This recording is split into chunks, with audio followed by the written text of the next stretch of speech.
मित्र नमस्कार. आपल्या यूट्यूब चॅनलमध्ये आपल्या सर्वांचं मनःपूर्वक स्वागत.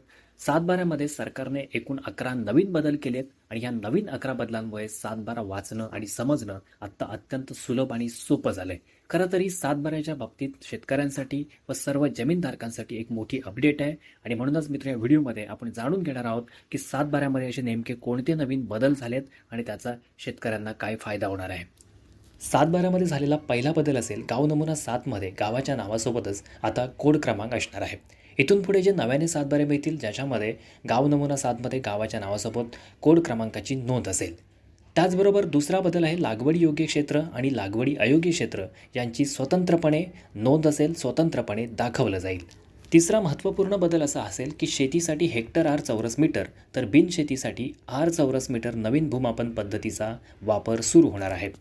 चौथा बदल असेल यापूर्वी इतर हक्कामध्ये दिला जाणारा खाते क्रमांक आता थेट खातेदाराच्या नावासमोर दिसणार आहे. पाचवा बदल आहे मृत व्यक्ती कर्जबोजे आणि ई कराराच्या नोंदी कंसात दर्शवण्याऐवजी त्यावर आडवी रेषा मारली जाणार आहे.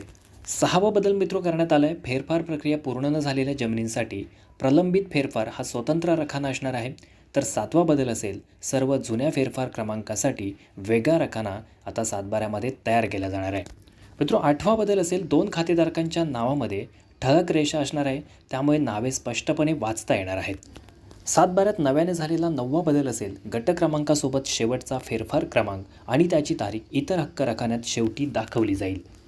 मित्र 10वा बदल सरकारने केला आहे बिनशेती क्षेत्रासाठी आर चौरस मीटर हेच एकक वापरलं जाईल. इतर जी जुडी विशेष आकारणी रखाने काढून टाकले जातील. मित्र आणि शेवटचा म्हणजेच 11वा बदल आहे बिनशेतीच्या सातबारा उताराच्या शेवटी आता क्षेत्र अकृषक क्षेत्रामध्ये रूपांतरित झाल्याची नोंद असणार आहे. अशा प्रकारे मित्र एकूण 11 बदल सरकारने केले ज्याच्यामुळे सातबारा वाचणं आणि समजून घेणं सुटसुटीत, सुलभ आणि सोपं झालेलं आहे.